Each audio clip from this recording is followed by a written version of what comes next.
While Sunnydale and the Hellmouth may be places of fiction, one simply cannot deny that there's a hotbed of demonic and unexplainable evil terror that has its roots in California. From hotels to ghost towns, schools, and more, there's plenty to fear from the Golden State. In 5th place, we have Preston Castle, also known as the Preston School of Industry in Ione. Opening in 1894 and named after state senator at the time, Edward Myers Prestonas, it was presented as an alternative to juvie, a place to send troubled boys to learn a new trade and avoid incarceration. To the general public, it quickly became known as the best reform school of its kind, where boys could grow their own food, raise livestock, learn farming trades and skills for self-preservation in the real world. Known as wards, minors under guardianship of the state, but not necessarily juvenile offenders, many boys passed from severe illnesses like tuberculosis or were simply killed by guards for reasons unknown. Records show that the initiation to the facility involved swimming through a pool filled with lye, and common discipline methods included starvation, isolation, public paddling, and lashings. A mass grave on the property contains at least 23 bodies of wards that were sent to be rehabilitated. Head housekeeper of the facility, Anna Corbin, was brutally beaten to death on February 23rd of 1950. Various students and members of the staff were suspects in her passing, but it remains unsolved. Visitors to the now landmark have reported meeting her spirit, which roams around the grounds with all the students that couldn't pass over. Physical representations of spirits at this location have included multiple slamming doors, falling objects, disembodied voices, and the feeling of being touched by a cold hand.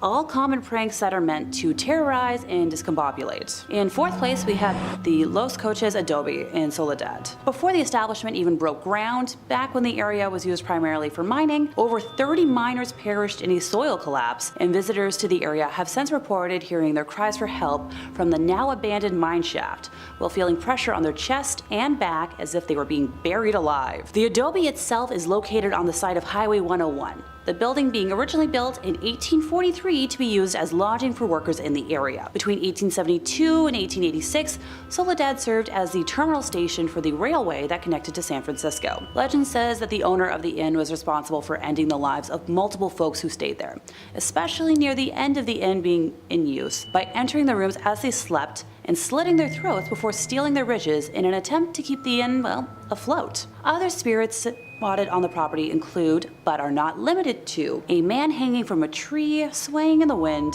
and a woman sitting while holding a pointer stick, with her mouth moving as if she's yelling at whoever spots her. It is reported that the wall between the living and the dead is so thin here that people who have stayed in recent history reported having the walls and surroundings inside of the building changed them to match the settings of the once deadly inn before their very eyes. Those who have opted to go so far as to stay the night have often woken up with handprints on their chest or throat, a remnant of what came before. In 3rd place, time to visit the Bodie State Historic Park. Formerly a genuine gold mining town located east of the Sierra Nevada mountain range in Mono County, California, and now a national landmark, it is known as one of the best preserved ghost towns in the world. It is named after W.S. Bodie, first name unknown, but rumored to be either William or Waterman, discovered gold in 1859 in an area now known as Brody Bluff. He tragically passed in a snowstorm that same winter and was never present for what came to be. According to pioneer Judge McClinton, the district's name was changed from the proper spelling of B-O-D-E-Y to B-O-D-Y, body, and then a few other phonetic variations to eventually become B-O-D-I-E after a painter in the nearby boomtown of Aurora lettered a sign as such. You know, an accidental typo that stuck through history. While the output from the mine is largely insignificant in terms of mining history, the violence and early endings to lives tell a different story. A particularly harsh winter between 1878 and 1879 claimed hundreds of lives, with many others perishing from fallen timber and explosions underground. Bodie as a town grew to have a reputation for violence and lawlessness, and unlike other mining camps at the time, killings were daily events. Robberies, stage holdups, and fights happened at such a frequency that no complete record could be kept. Reverend F.M. Warrington would describe the area in 1881 as a sea of sin lashed by the tempests of lust and passion. The first of 4 mysterious fires tore through the business district in 1892, the next destroying the town mill in 1912, and yet another destroying the same mill again in 1898. The last of the unknown fires demolished most of what was left of the now ghost town in 1932, taking way too many lives too soon in the process. When the last producing mine shut down after 1945, very few people were left living in what was left of the town, and all eventually met untimely ends. One man shot his wife unprompted, and 3 other men from the town took it upon themselves to take his life for that act. According to historians, the ghost of that man would visit the 3 men after his passing, shaking his fist and appearing as if he was cursing them out. Those men soon died of mysterious diseases and illnesses. Visitors to the area have reported meeting spirits that leave them feeling suffocated, seeing doors open and close on their own, and rocking chairs that may or may not have a menacing older lady staring them down, or even the empty chair rocking on its own. Nowadays, boating may be a tourist destination, but if you remove anything from the land, even so little as a pebble, you'll be cursed with remorse and tragedy. The park keeps a logbook of all letters and items returned to them, with each thief writing an apology note to Brody for what was taken. The curse is upheld by the ghosts of residents past, who guard against thieves and protect the town's treasures. Number 3 on this list is the Pfister Hotel. This one has been around for a while and has got a lot of people scared who've stayed here.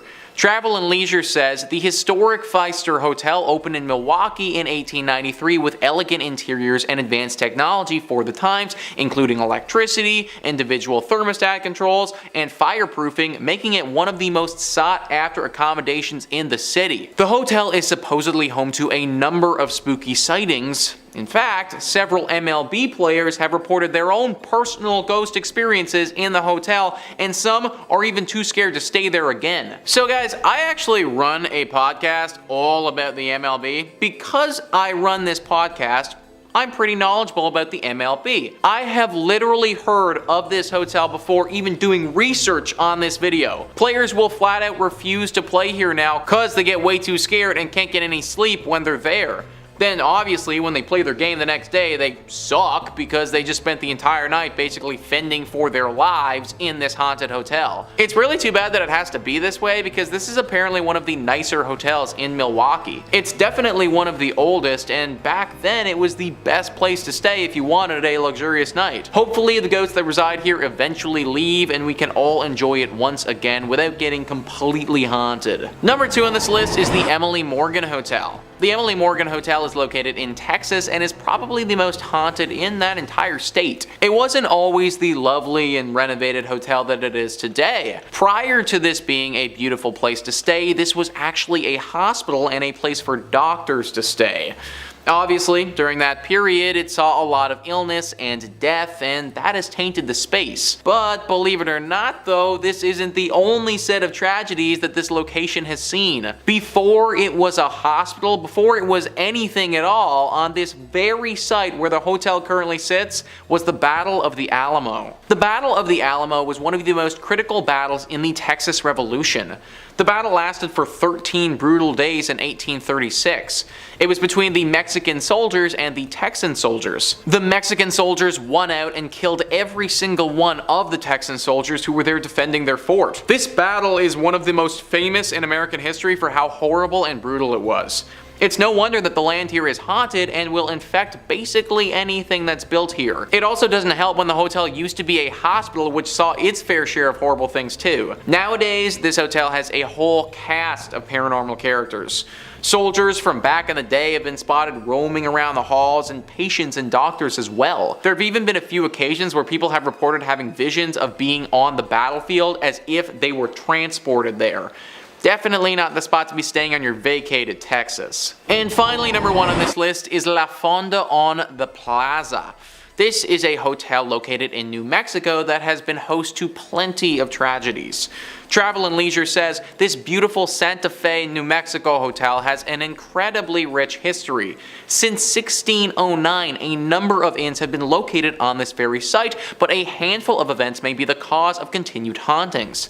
According to the National Trust for Historic Preservation, the ghosts of a judge shot in the lobby, a businessman who gambled everything away at the hotel before jumping down a well, and a bride killed on her wedding night are just a few of the spirits that you may come across during your stay here. That's 3 spirits too many for me, guys. Whenever situations like this arise, I start to question things.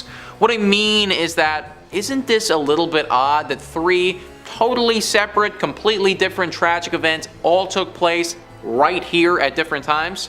Sure, it could be a coincidence, but it seems like a rather sad one if you ask me. Maybe there was always something about this space that was just a little off. Maybe people who come here just get hit with horrible luck. Maybe this hotel was built on some sort of ancient ground that it shouldn't have been built on, and this is the horrible reaction. I obviously can't say for sure, but something's fishy about this hotel, and I wouldn't recommend checking it out if I was you. Coming in at number 5, we have Goldfield, Arizona. Being deemed as one of Arizona's most haunted places, we have the town of Goldfield. Founded in 1893, Goldfield was a promising land for gold mining. The town grew rapidly, gaining 1,500 residents during its first year. The space was quick to build businesses including stores, a blacksmith, a butcher, a brewery, and 3 saloons. Though the town of Goldfield met its fall just as quickly as it was built up. After 5 short years, the gold ran out and people began to dwindle, eventually leaving it fully abandoned, securing its ghost town status. Being classified as a ghost town doesn't necessarily mean a place is haunted by ghosts, but this is not the case for the Goldfield ghost town. There's plenty of documentation and investigations that point to Goldfield being a paranormal active ground. It is known that a mysterious figure lurks within the shadows of the Goldfield ghost town, Bordello. It is unclear who this spirit would have been in life, yet it is commonly believed he was once a miner who lived in the town. Unexplainable knocks and bangs are heard in the building, and some unfortunate visitors have been scratched. This activity is attributed to a dark character who's usually seen wearing a cowboy hat. Just on the horizon of the Goldfield ghost town sits a landscape made ominous by its name and the legend surrounding it. The Superstition Mountains are cloaked in mystery and at the center of many fables, making them notorious among the paranormal community. The Superstition Mountains carry many secrets, the most famous being the location of a supposed deposit of gold and riches in the Lost Dutchman's gold mine. A curse has kept this treasure safe since the days of Goldfield's mining boom. Many have set out to locate these riches, and many have returned empty-handed or found only death. Countless adventurers have perished in the Arizona heat pursuing this chase. Their ghosts are said to now haunt the mountainside. Other secrets of the mountain have people believing that the hill is a place where evil spirits hid and told stories of a devil that lived behind the mountain. There's also a rumored apparition of a hugely tall skeleton named the Borrego Phantom, which appears to those exploring the mountain after dark. Another layer of creepiness is added to the mountain by the local legend that reptile-looking people surface there after dark. All of these creepy mysteries are summed up pretty nicely in the Superstition Mountain's name. In at number 4 we have Glen Rio, New Mexico. Found on the state border of Texas and New Mexico lies the town of Glen Rio. Founded in 1901, it was a town where wheat and cattle farmers settled and grew a community. Being divided between 2 states made for some unusual customs in Glen Rio. The mail would arrive at a train depot on the Texas side, but would have to be transported to the post office on the New Mexico side. The Texas side was part of a dry county, so all the bars were on the New Mexico side. Because the gasoline tax was higher in New Mexico, all the service stations were on the Texas side. By 1920, Glen Rio had a hotel, a hardware store, and a land office, as well as several grocery stores, service stations, and cafes. Though Glen Rio's permanent population never rose above 30 people, the town survived with its tourist-based businesses catering to the many travelers along Route 66. By 1985, only 2 residents remained in the small town, and the Texas post office was the only business open. It too has long since closed. Other buildings have overgrown sites, missing windows, or debris surrounding them. The detritus of 4 decades when Glen Rio welcomed tens of thousands, fed and entertained them, and sent them on their way towards Chicago or California. In at number 3 we have Nevada City in Montana.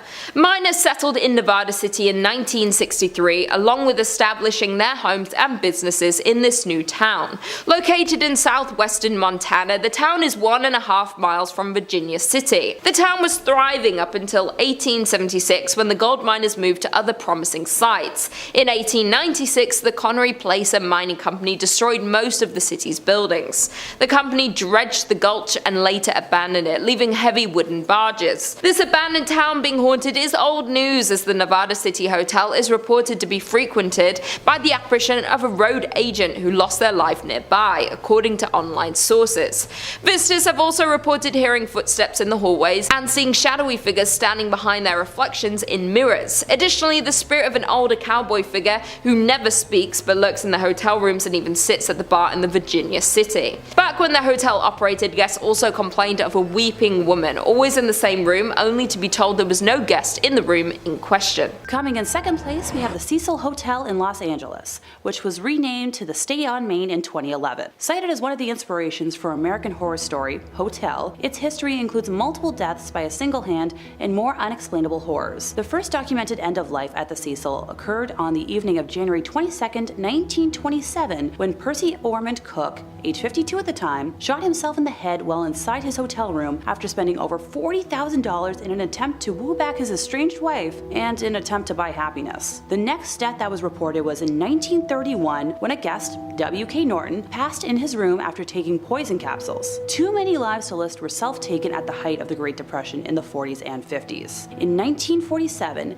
it was claimed that Elizabeth Short, otherwise known as the Black Dahlia, was spotted at the hotel days before her gruesome and unsolved end of time. On the topic of unsolved deaths, we move ahead to 1964 when a retired telemarketer named Pigeon Goldie Osgood, who had been a well-known long-term resident at the hotel, was found brutally ended in her room, with said room having been ransacked. In the 1980s, the hotel was home for a few weeks to repeated ender of lives Richard Ramirez, nicknamed the Night Stalker. It's assumed that he engaged in most, if not all, of his killing spree while staying there, being convicted of 13 deaths total in 1989. A copycat of his, Jack Unterweger, stayed at the Cecil in 1991 and was responsible for the strangulation and death of at least 3 women of the night. The most recent death reported took place in 2013 when surveillance footage of Canadian student Elisa Lam behaving erratically in the hotel's elevator went viral. The video depicts Lam repeatedly pressing the elevator's buttons, walking in and out of the elevator, and was recorded shortly before her disappearance. After 19 days of being missing, her naked body was discovered in a water supply cistern on the hotel roof, following complaints from guests of odd-tasting water and low pressure. And finally, in first place, we have the famed Winchester Mystery House in San Jose. It all began in 1881 when the passing of Sarah Winchester's mother, father-in-law,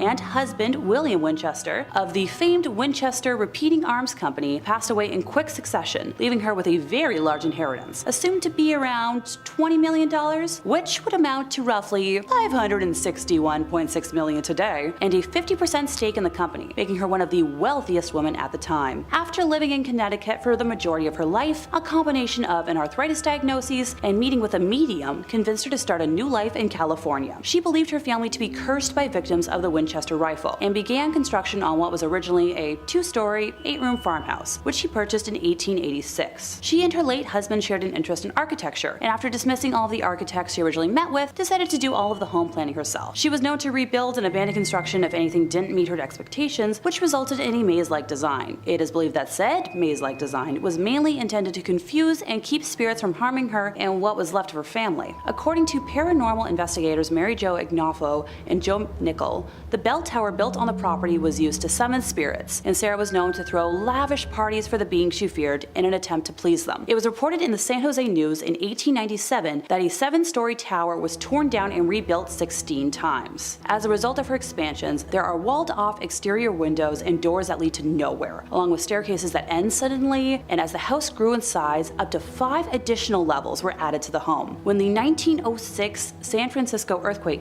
hit, the damage to the home was quite extensive. The 7-story tower and most of the chimneys collapsed. An entire wing was destroyed, along with the 3rd and 4th story additions, and pipes that were protruding from what were once window boxes. Before the earthquake, the house is believed to have had 500 rooms, and at this time of Sarah's passing in 1922, the house had 160 rooms, 2,000 doors, 10,000 windows, 47 stairways, 47 fireplaces, 13 bathrooms, and 6 kitchens. Visitors to the house today have reported multiple instances of experiencing cold spots, footsteps, cooking smells, odd sounds, whispering, doors and windows slamming, and feelings of being watched. Number 5 on this list is the Hay Adams Hotel. This hotel is located in Washington, D.C. and has quite the history to it. USA Today writes, quite possibly the most famous hotel in the capital, the Hay Adams has hosted many a politician, including the Obamas before inauguration. In 1884, best friends John Hay, Abraham Lincoln's private secretary and later a Secretary of State, and Henry Adams, the author and descendant of John Quincy, built their homes on the plot of land where the hotel now sits. In 1927, 9 years after Adams' death, the houses were razed and replaced by the hotel that stands today. Adams' wife, Marion Hooper Adams, killed herself on the site in 1885, and her spirit reportedly haunts the hotel. Guests and staff say they can hear a woman crying softly, disembodied voices, and doors opening and closing on their own. What is it about hotels and people taking their own lives? It feels like so many hotels are haunted because someone left the world far too early, and usually it was their decision to do so. Marion Hooper Adams is no exception, and she has made this hotel a very inhospitable place to stay. Sometimes you hear the faint cries of a creature or spirit and they go away, but apparently her spirit absolutely wails. All the time there are screams and crying heard. In fact, it's so repetitive that it gets less scary and more of an annoyance than anything else. People literally just can't sleep at night because they're constantly listening to her crying over how her life ended. It's also a nuisance when they find things missing all the time. Marion likes to move things and steal items. Oftentimes, the valuables of these people are gone if they leave the hotel for an extended period of time and then come back. Now, maybe this part of the legend is actually just one of the hotel workers stealing stuff and blaming it on her, but either way, things will go missing if you stay here. It's overall just a horrible experience being at this hotel for an extended period of time, and I wouldn't recommend it to anyone. Number 4 on this list is Hotel Provincial. Located in New Orleans, this hotel is teeming with paranormal energy. USA Today says the 2-story Hotel Provincial with 94 rooms in the historic French Quarter is a retreat into old New Orleans. Like many New Orleans properties, it also claims to be a popular paranormal activity hub. Like other area hotels, the property acted as a medical facility for wounded Confederate soldiers and is said to still possess their spirits. From distressed soldiers and operating doctors to pools of blood, guests have reported it all. If actually staying at the property seems too spooky, it's also a stop on many walking ghost tours of the city as well. Pools of blood, guys. Literal pools of blood. Just imagine walking into your hotel room after a long day of doing stuff, getting in your PJs, moving the comforter over to your bed to slip in, and then seeing a bunch of blood just ooze out. This has actually happened to people before. That would absolutely scar me for life if something like that ever went down. Not to mention people actually getting physically scarred when they come here. People have reported getting attacked by unknown paranormal entities while staying here. Waking up to a spirit completely ravaging them and having no idea how or why it's happening. This is not the type of hotel that you want to stay at, and you will literally risk your safety if you do. In at number 2 we have Custer, Idaho. The mining town of Custer was born in 1879 by gold miners looking for their next gold hotspot. Prospectors discovered gold in what would become known as the Yankee Fork area of central Idaho in 1867. The area was worked on a small scale for more than a decade before the discovery of General Custer Mine. The General Custer Mining Company closed in 1888 and the district experienced a sharp decline.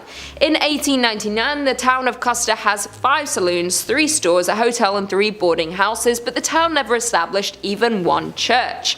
By 1910, most of the mines in the area were closed and the Yankee Forks boom years came to an end. The combined population of Custer and the nearby Bonanza was just 66 people. The Silver Messenger reports just 2 families remaining in Custer in 1911 and then being fully abandoned the year following. Today it has been purchased by the US Forestry Service and, in conjunction with the Friends of Custer Society, is slowly being made into a historic site. Some original buildings have already been renovated, some are in process, and many others are slated to be restored. Several buildings lost in a 1960s grass fire are due to be replaced with replicas. The Forgotten Town is a landmark for many people such as tourists and especially paranormal investigators. investigators. In the old schoolhouse is a museum containing items left behind and showcases the town's unique history. Although interesting, you can't help but get an eerie feeling thinking about the people who once owned these items, as walking into one of these structures is like walking back in time. To think this town was once active with human energy and miners working every single day. And finally, in at number 1 we have South Pass City, Wyoming.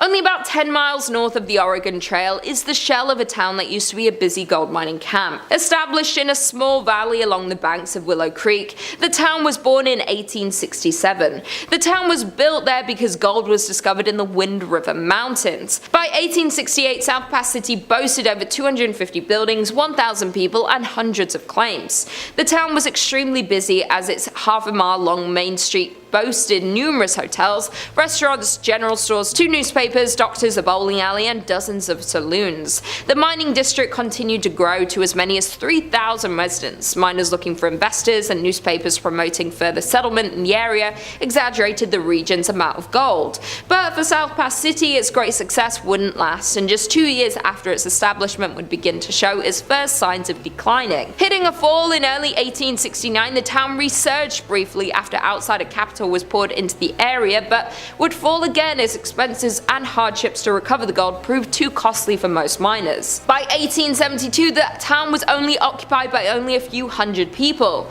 In the end, South Pass would become a permanent ghost town. By 1949, the last of the pioneer families had moved on from South Pass City, and the buildings had fallen into disrepair. The grounds of the old town are known to be haunted, and Highway 287 that follows the route of the Oregon Trail over South Pass, which is the reason South Pass City ever existed, has had its fair share of ghost sightings. According to a local ghost story, a woman was driving home from a long day in Denver. Her friend had fallen asleep in the passenger seat. After passing through Jeffrey City, the driver spotted a dark, hunched figure walking toward the road in the sagebrush. About a half-mile later, she saw the same figure closer to the road. She noted his pig coat as he became clearer. About a half-mile later, still thinking about this man and his surprising reappearance, she reached over to wake her friend and request she take a turn driving. As her friend awoke, she saw the same man at the edge of the road, just crossing the white line onto the highway next to the car. Screaming, they accelerated away and compared descriptions. It was certainly the same man. Number 5 on this list is Pink Place Market. This would be a really nice place to do your shopping if it wasn't so freaking haunted.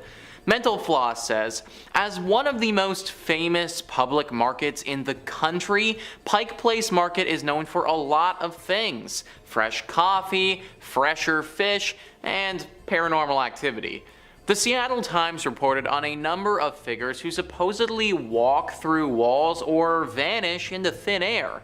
One older gentleman named Frank apparently likes to introduce himself to the living outside of a restaurant at the Alibi Room. Various other spirits also have names, like Princess Angeline, Madame Nora, and the Fat Lady Barber. At one point in the early 1900s, one section of the market was home to a mortuary. Currently operating in the basement of that space is Kell's Irish Restaurant and Pub. Its manager, Patrick McAleese, recalled some eerie instances to the Times, such as a wall mirror inexplicably shattering, only to have the shards fall into a neat pile. You think someone must be pulling your leg, he said, but then you don't see anyone. So it seems that we have a full-on team of ghosts here.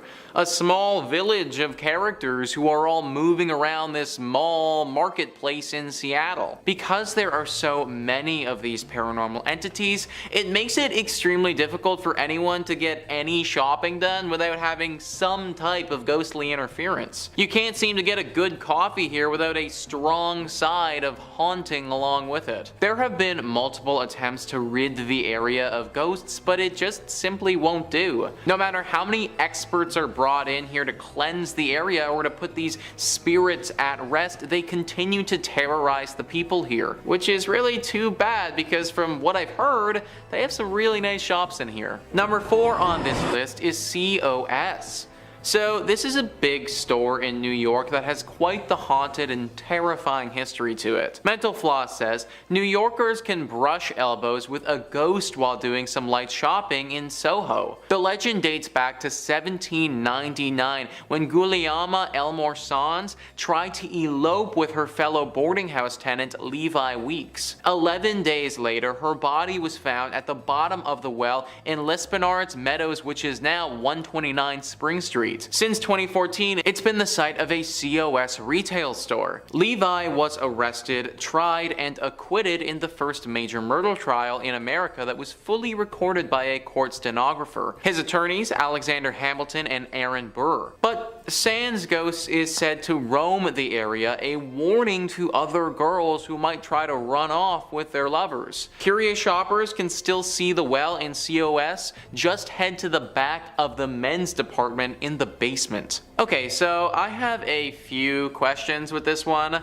Why, after someone was literally murdered here, do we still have this death well in this store? And also, what is a well doing in a store in the first place? Like, I get that it was the 1800s or whatever, but like, we just kept that thing as time went on. Someone literally died in that thing, and now people are wondering why there are ghosts around this place. Like, no wonder Sands Ghosts is still chilling in this area. Even she is probably wondering why this well is still here. Also, can I just make a comment about ghosts in general? I get that they want to warn us about stuff and all of that, but like, why can't they just leave us a nice note or, I don't know, sit down and have a conversation? Why do they need to freak the hell out of people and just leave people confused as to what they want? Anyways, this place is going to remain haunted for a while until someone deals with that well. I'd conduct your shopping elsewhere if I was you. Number 3 on this list is the Cherryvale Mall. This is just a mall that for whatever reason has decided that it wants to be haunted. Mental Floss says, since its opening in 1973, the Cherryvale Mall in Rockford, Illinois has been the site of some spooky vibes. The Rock River Times noted that mall employees reported feeling watched or followed after the venue closed at night. Others have reported that certain stores would be a mess in the morning with clothing scattered or displays knocked over, even if the space was cleaned before being locked up. And on an even more unsettling note, some even claimed that bathroom doors were held shut by an unknown force. So basically, for no good reason, this mall is just haunted now. Now it's either that or this mall is just regularly hit with burglary. Maybe the things are moved because people have been stealing stuff and then just don't put everything back the way that they found it when they first got there. Or, and this one's a long shot, but some people are just pranking the hell out of this mall and creating the legend of a haunting here for some reason. Like a Scooby-Doo-esque vibe where they're really trying to do something else at the mall and need people to leave it alone because they're scared. I don't know, I'm just trying to think of some reason why this mall would be haunted because there really isn't a good one. Comment down below if you guys know what could be causing this mall to be the way that it is. Number 2 on this list is the Diamond Center. The Diamond Center is located in Anchorage, Alaska, and it's very haunted. Alaska doesn't have that many people that live there. It's the largest state in America, and yet it has less than 1 million residents, which just makes what they did with this mall so much more disrespectful. A golden rule of thumb is do not build big stuff on top of ancient Native American burial sites. Well, guess what? They built the Diamond Mall on an ancient burial ground of Native Alaskans. Sure enough, what happens when you do that? Well, some pretty bad things. This mall is almost impossible to shop in now because of this, and honestly, rightfully so. You should never be building stuff on this land to begin with, but just think about how big Alaska is and how few people live there. Like, guys, we couldn't have just moved the mall a kilometer that way and built it over there? I mean, I think that you have the space for it considering you're freaking Alaska. Ghosts and spirits run rampant here, and many visitors and employees have had harrowing experiences with them. Some have even reported being attacked by these spirits and been told that they have to leave. Sadly, these people don't control what the mall does, and now that it's been put down, the wealthy people who own it, they don't seem to care about these ghostly appearances. And finally, number 1 on this list is Toys R Us. So I know that Toys R Us isn't necessarily a mall, but to a kid it certainly is, and Let me tell you, if you're a child, then do not go to this specific Toys R Us. The one that I'm talking about is located in Sunnyvale, California, and it's very haunted. Mental Floss says, a haunted toy store sounds like a solid horror movie plot, but it's rumored to be a reality in Sunnyvale, California. According to Stranger Dimensions, the legend goes as such.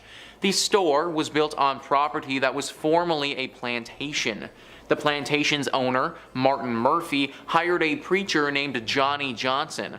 Crazy Johnny, as the preacher was nicknamed, was in love with Murphy's daughter, Elizabeth. Unfortunately, Elizabeth was planning on marrying a lawyer, and as the story has it, Johnny was angrily chopping wood one day and fatally wounded himself by accident. His ghost reportedly wanders the land now home to the Toys R Us looking for Elizabeth. The usual objects coming off the shelves and footsteps have been reported, but the best anecdote was of employees once hearing a voice whisper, "The Lord giveth and the Lord taketh away," over the intercom system. Imagine hearing that over the intercom. How on earth could you ever show up to your work the next day? Like, that's it, guys. I am done. I am fully out of there if that's what's coming on over the intercom. I also want to know, what is this ghost referencing? What is he planning on giving, or what's he planning on taking away? Unless he really is just citing the Lord and saying that. Toy stores are supposed to be ghost-free.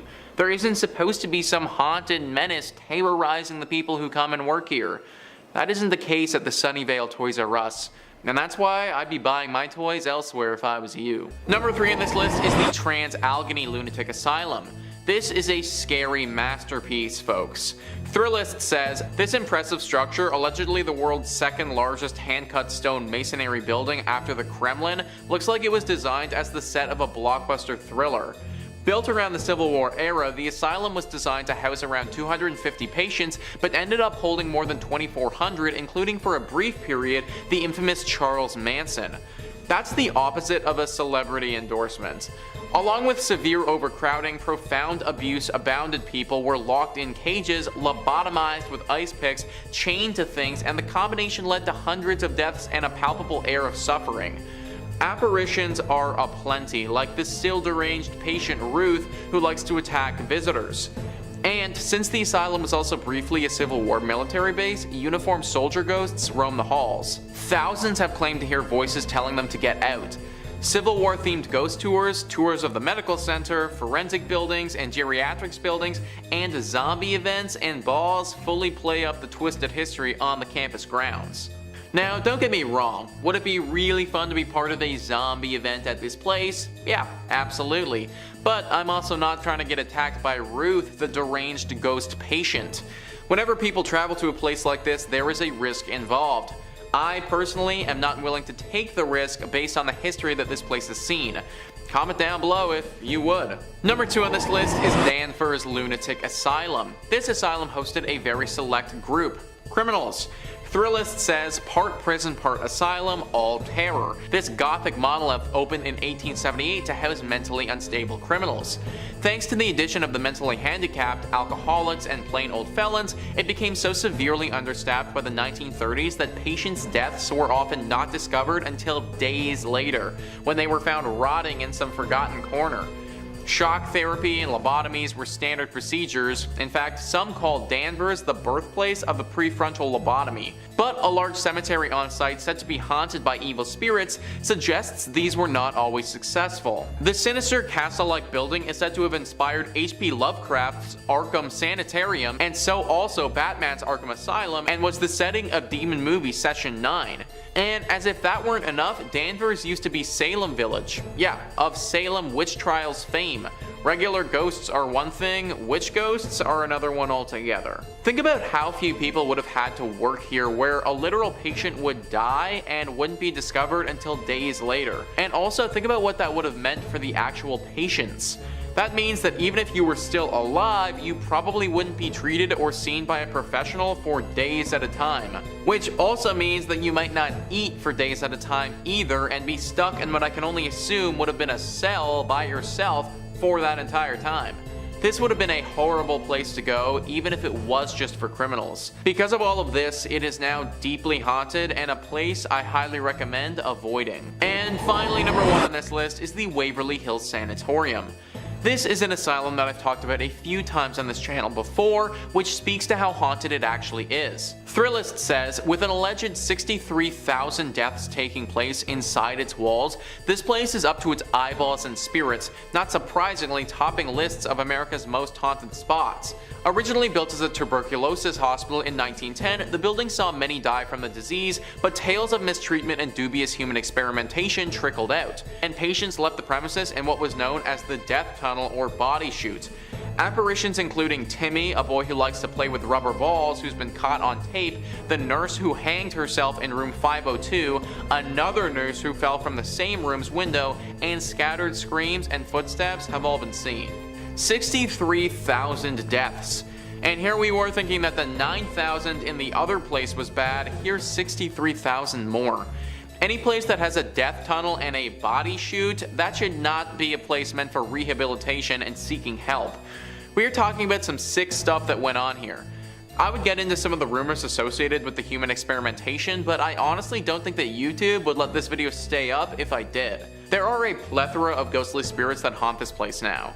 Dark spirits that have lost all sense of humanity and are more demon than spirit. This is a spot that must be avoided at all costs. Number 5. The Castle of Good Hope. Coming up first on our list of haunted hotspots is going to be the Castle of Good Hope in Cape Town, South Africa. It was first built in the 17th century by the Dutch East India Company, so you just know there's bad vibes there to begin with. It's the oldest colonial building in South Africa, and if you believe the local legends, it's allegedly one of the most paranormal spots in the country.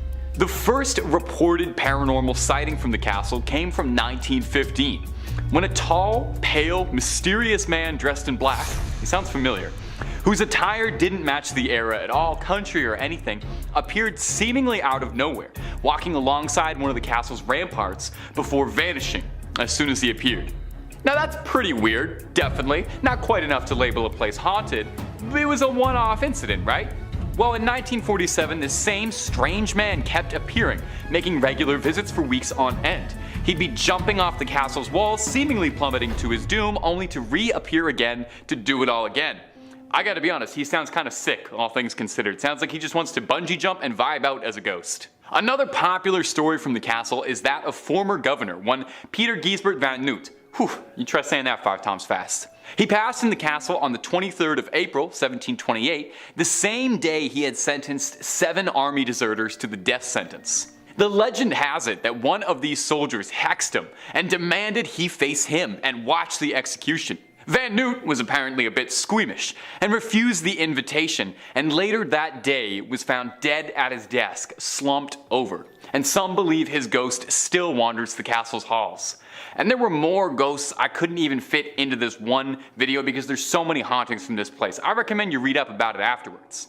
And if you want way more videos about haunted spots, ghosts, goblins, aliens, cryptids, conspiracies, true stories, fake stories, we got all of that and then some. So click through on Top 5 Scary, find something to watch, something to fall asleep to, I don't judge. Stay subscribed, stay scared, but stay watching this video. We worked hard on it. Alright, moving on through. Number 4, the Chernobyl Exclusion Zone. Maybe this one's a bit of an obvious pick, but our next entry is going to be the infamous Chernobyl Exclusion Zone, the real-life post-apocalyptic wasteland of Pripyat. Have you ever heard the word canopsia? Maybe not. I don't even know if I'm pronouncing that right. I only learned this word today. But it refers to a feeling of seeing an atmosphere that you know is supposed to be populated, but isn't. And I feel like that word definitely applies to Chernobyl, or like liminal is a very good feeling too. It is kind of a liminal space, because you see all of these buildings and you can imagine a life happening there, but it's frozen in time. The Chernobyl blast would be enough to cover a whole video and then some. I heard there was a very good HBO series about it. And trying to cover it in under 2 minutes would be foolhardy, so here's the super quick Coles Note versions, is that a late night safety test simulating a station blackout power failure ended up starting a huge blast, which eventually threw radioactive material that blew all over Pripyat and the surrounding areas, causing everyone to have to pick up everything and evacuate, never to return. 50,000 people used to live here, and now it's a ghost town. And yeah, I'm not gonna lie, I only know that line from COD 4. All gillied up, best level in the series. That one's just for my gamers out there. Now you can actually visit Chernobyl, although they don't really recommend you do. You know, it's not a fun hotspot for tourism or anything. People who delve into the zone for recreation or to find things are called stalkers, named after the Tarkovsky movie of the same name, revolving around visits to a strange zone, and not the video game Stalker, where bandits raid the apocalyptic zone, although you would be forgiven for thinking that. Visiting the zone is no easy task. For one, it's recommended that you absolutely go with a guide or someone who knows the area very well, and then come all the requirements. You mustn't touch anything whatsoever. No vegetation. There are wild dogs that live in Chernobyl, and they're very cute, but you can't touch them at all because there could be traces of radiation in their fur. You have to wear an outfit that covers as much as possible. Big boots, you know, don't show up in your sunners and flip-flops. They recommend wearing a mask too to avoid inhaling any dust or, you know, any of the radioactive particles that could still be floating around in the air. Real life radiation, not half as fun as the comic books. You are very unlikely to come out of here with any web slinging superpowers. More likely just gonna have a bad cough and, you know, your family's gonna get real sad. You're asked not to enter any buildings because some are so degraded that they could collapse literally at any minute with the wrong pressure applied somewhere, and then you're just another tragedy. Now, I've never been, but from pictures, Chernobyl genuinely seems unreal, like it's not part of the world, you know? It seems like it's something out of a movie or a video game, but it's this harrowing, soul-crushing reflection of our reality, a stark warning on the dangers of nuclear power, and a grim reminder that your life as you know it can be upended forever in but a moment. Number 3. Mausoleum of the first Qin Emperor, Qin Shi Huang. The tomb of former Emperor of China, Qin Shi Huang, is notable for many reasons. Maybe it was because in 1974, when farmers from the Shaanxi province were digging a well, they discovered hundreds upon hundreds of terracotta soldiers, complete with horses, chariots, officers, infantry, a court, I think even some bears, oh my. They discovered one of the world's greatest archaeological wonders, 2,000 terracotta soldiers in Qin Shi Huang's tomb. The tomb was built like this basically to serve as history's most impressive flex. Qin Shi Huang wanted to make it good and clear that even in death, he held more might and more power than anyone could ever imagine. You know that saying, you can't take it with you? Well, he wanted to take it with him. He wanted his own army to serve him in the afterlife. The wild part about this is we don't even know how far it goes, since it still hasn't fully been uncovered, even all these years later. Those thousands of terracotta soldiers might just be the first wave of guys. While he reigned, Qin Shi Huang wanted to make very sure that his tomb was a good approximation of his legacy, so thousands of laborers worked tirelessly for decades to create an emperor's tomb. They think that 700,000 laborers worked on this for 40 years. That's already unbelievable, but Qin Shi Huang only even lived to be 49, so good thing they got that done in time, eh? Qin Shi Huang himself is buried beneath an enormous pyramid mound that stands a good distance away from the rest of the tomb. Now here's where the haunted part starts to come in. According to historians, this central tomb contains treasures and wondrous objects he attained during his life, including a flowing river of pure mercury, which doesn't really sound like the greatest idea, but back then they thought that made you immortal. Soil testing the nearby areas does have elevated levels of mercury, so that might actually be true. No one is too eager to check though, since it sounds like Qin Shi Huang kitted this place out to keep any would-be Nathan Drakes or Lara Crofts from raiding this uncharted tomb. It's said that it's got ancient ballistas and all sorts of traps like mechanisms that'll fire arrows at potential grave robbers, and hey, that mercury vapor probably isn't doing you any favors, so don't try to breathe that in. In any case, the Chinese government has been in no rush to explore what's down there. It's best to let the sleeping dead lie, especially when the sleeping dead has thousands of personal bodyguards, and it's probably haunted, let's be real. Number 2. Snake Island. Our next entry, Isla de Quimada Grande, is formally dubbed as Snake Island, which really should tell you right off the bat that whatever I'm about to describe is not a friendly place. Traditionally, places are only named things like Snake Island if they're like, you know, filled to bursting with snakes, or if they're home to like a snake-themed supervillain or something. I'm pretty sure the guys who fought G.I. Joe lived on Snake Island. Anyway, Snake Island is called that because by conservative estimates, there's roughly a snake for every square meter of the island, meaning there's anywhere from 4,000 golden lancehead vipers or more living there. There's more snakes than there are people, and that's because most Brazilian locals know way better than to go to an island where one of the most venomous snakes on the planet live. Yeah, I left that part out. Well, I'm talking about it now. It's not just like garter snakes slithering about here. Ilha de Queimada Grande is home to the golden lancehead, a beautiful creature in its own right that just happens to be one of the most lethal bites to humans. A bite from this snake can cause, let's list off some fun side effects: kidney damage, necrosis, brain hemorrhaging, venom poisoning, and oh, my favorite, internal intestinal damage. So just leave them alone. Even if for some bizarre reason I've told you all of that and you just love going to places you're not meant to and you're just dying for a chance to go visit venomous Snake Island, you are going to run into a bit of trouble because it's literally forbidden. The Brazilian government strictly monitors those who travel. Naval forces do visit annually to maintain the lighthouse, and there's a research station to study and analyze the local population, but all of these visits are accompanied by paramedics and trained doctors, just in case any of the locals decide to say hello the only way they know how. Am I the only one who thinks the golden lancehead is kind of cute, like in a little weird way? I don't want one as a pet, but I don't know, I think these danger noodles have very cute little eyes, but maybe that's just one of my red flags. And finally, number 1 on this list is the Waverly Hills Sanatorium. This is an asylum that I've talked about a few times on this channel before, which speaks to how haunted it actually is. Thrillist says, with an alleged 63,000 deaths taking place inside its walls, this place is up to its eyeballs in spirits, not surprisingly topping lists of America's most haunted spots. Originally built as a tuberculosis hospital in 1910, the building saw many die from the disease, but tales of mistreatment and dubious human experimentation trickled out, and patients left the premises in what was known as the death tunnel or body chute. Apparitions including Timmy, a boy who likes to play with rubber balls who's been caught on tape, the nurse who hanged herself in room 502, another nurse who fell from the same room's window, and scattered screams and footsteps have all been seen. 63,000 deaths. And here we were thinking that the 9,000 in the other place was bad, here's 63,000 more. Any place that has a death tunnel and a body chute, that should not be a place meant for rehabilitation and seeking help. We are talking about some sick stuff that went on here. I would get into some of the rumors associated with the human experimentation, but I honestly don't think that YouTube would let this video stay up if I did. There are a plethora of ghostly spirits that haunt this place now.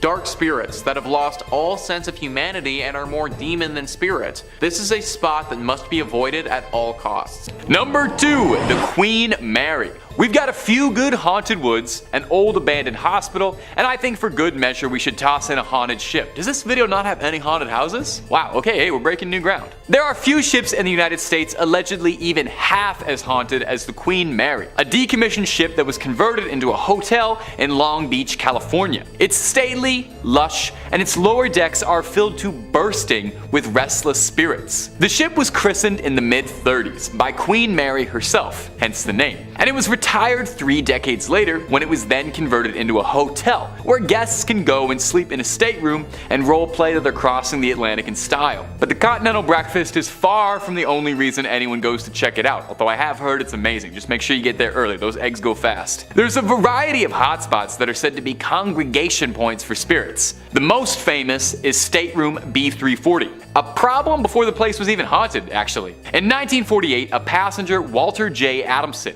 passed away in the room under unknown conditions. Nothing came of it until 1966. A woman staying in the room reported she was woken up when the bed covers were pulled away and she saw a spectral man standing at the foot of her bed. She didn't assume this was the room service, so she screamed and rang for a steward, but as soon as somebody arrived, the man had vanished. Guests staying at the room claim they hear someone knocking at the door in the middle of the night. The Mary's maids complain that they find water running in B340 when no one's been in it in days. Wet bandits, that's a sign of the wet bandits for sure.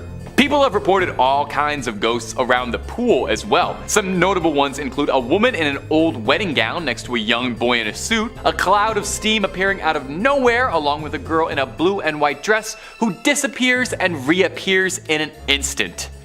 I'll stay on the land, I think, where all the land ghosts are. At least I know what those ones are. I trust them. And number 1, the Mal Dyer Rock. Do you believe in witches? For the residents of Leonardtown, Maryland, their town's history has been plagued by rumors and accusations surrounding one infamous resident, Mal Dyer, the Witch of Leonardtown. In the early 17th century, illness was ravaging this small community, taking a harsh toll on crops and wildlife, and the difficulty of the winter had crushed most residents' hopes of surviving the season. The town was deeply religious, and the harsh season led the townsfolk to believe a witch was to be blamed instead of just like poles and seasons and stuff, but they didn't really have a lot of books, so witches made a lot more sense. The church had determined that one resident in particular, Mal Dyer, an old widow who lived alone on the edge of town, was the witch who was tormenting the villagers. I get it, old crone on the edge of town, bad season, all the crops died. It definitely sounds like she was a witch. But it wasn't long before hurtful hearsay like that turned into a pitchfork-wielding mob who burned down Mal's small hut. Mal ran from the fire into the wilderness, but, being an old woman, collapsed shortly. She grabbed onto a boulder and raised her left hand to the moon and allegedly cursed at the village for what they had done to her. Her body was found frozen with her hand held upwards towards the sky. Since then, the boulder she was found on has been dubbed the Mal Dyer Rock and is actually protected with plexiglass in an attempt to contain whatever curse that she unleashed onto the world. Many supernatural events are reported in the woods around this rock, ranging from shadow people, will-o-wisps, stories of spirits running through the road causing car accidents, thick unnatural fog, and lightning strikes around the rock are all common legends and elements of Mal Dyer's ancient curse on the town of Leonardsville. Now, some fun little trivia for some horror movie fans out there. The story of Mal Dyer served as one of the inspirations for the titular character in the cult classic horror flick Blair Witch Project, about a spooky witch who got isolated in the woods. So if you're ever visiting Maryland and you want to see Mal Dyer's Rock, make sure to bring the video camera, shake it all up a bunch, because if you play your cards right, that's a 3-picture deal and a whole movie franchise. In at number 5, we have Batstow Village in New Jersey. Located in New Jersey, Batstow Village is a historic community centered around the Batstow Iron Works. The site was ideal for iron work because there was water for mills, abundant wood for charcoal, and naturally occurring bog iron. The well-preserved and lovingly restored village dates back to 1766.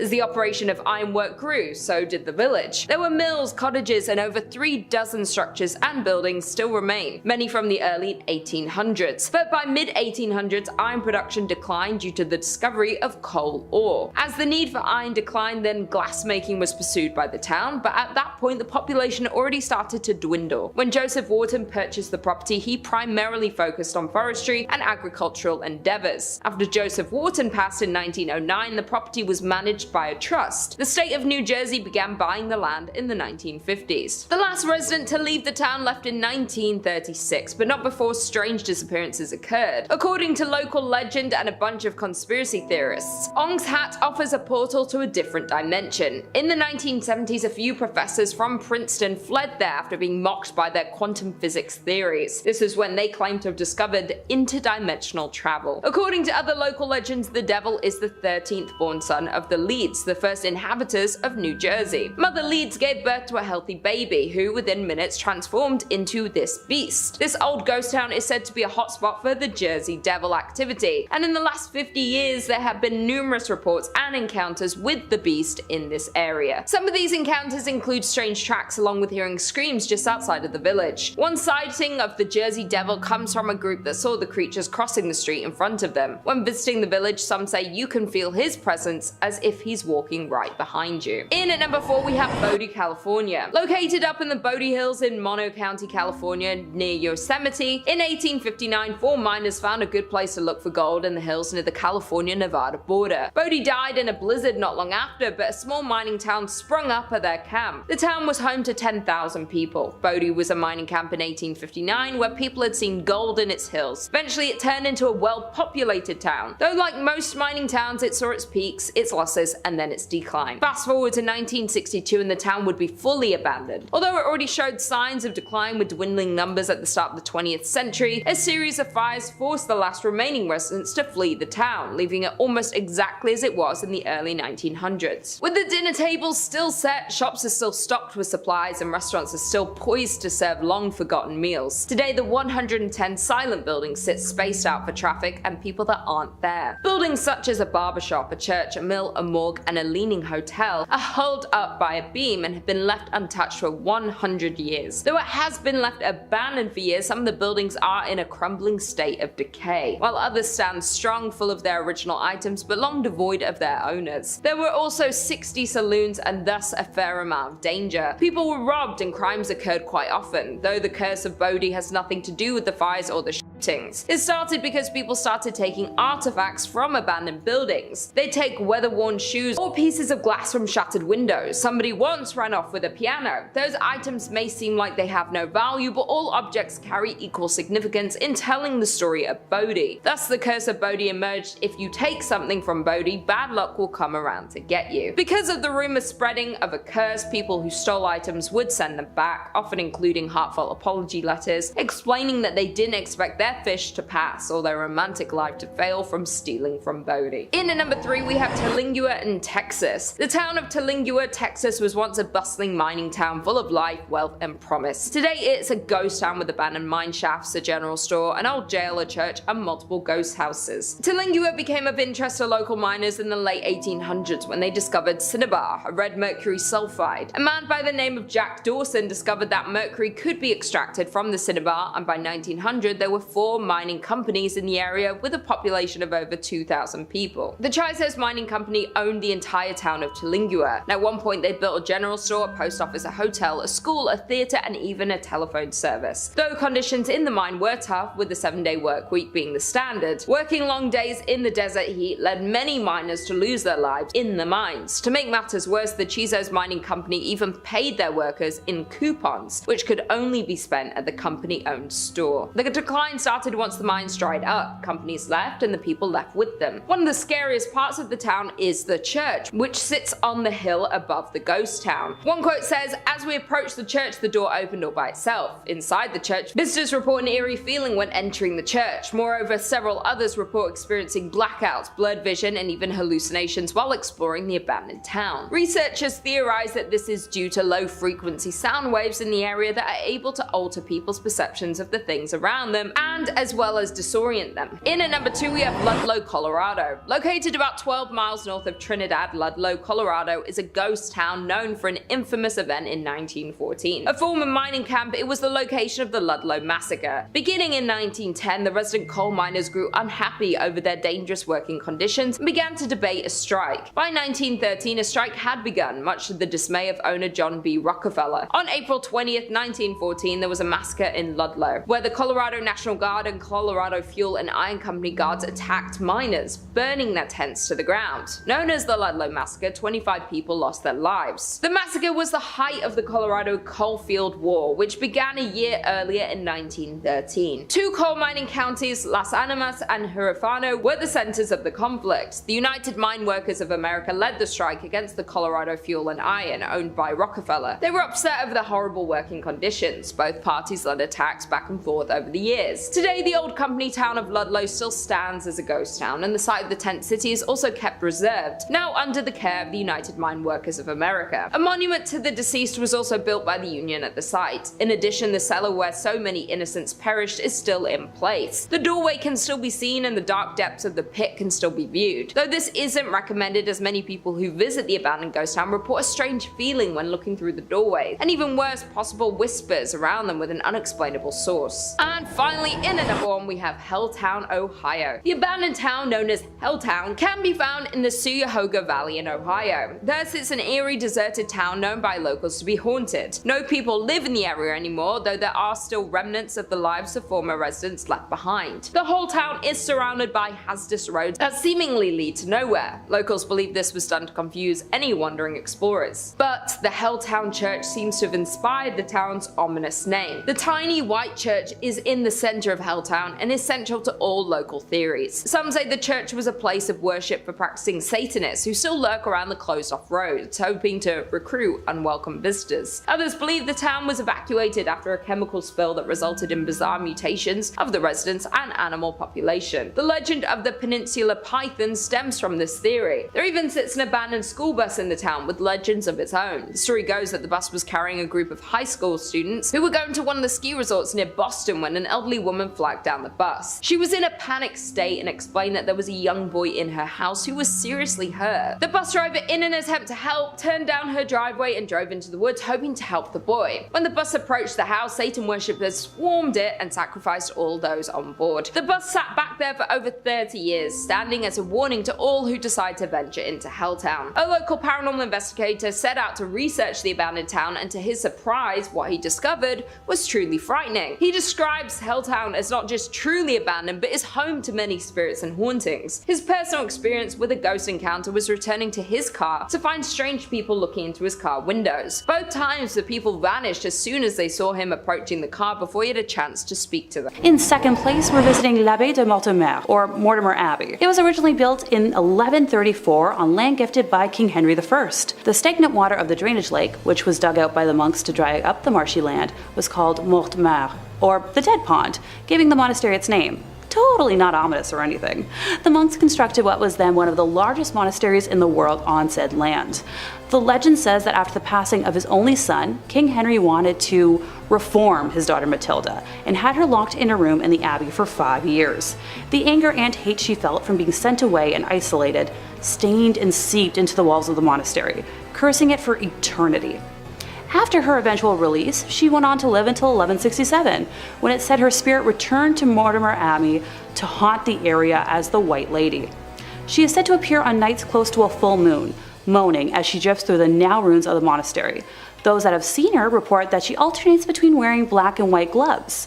If she appears to you with white gloves on, you're destined for good luck. But if she appears with black, you'll be expected to pass within a year. Alas, Matilda is not the only spirit one must worry about if visiting the abbey.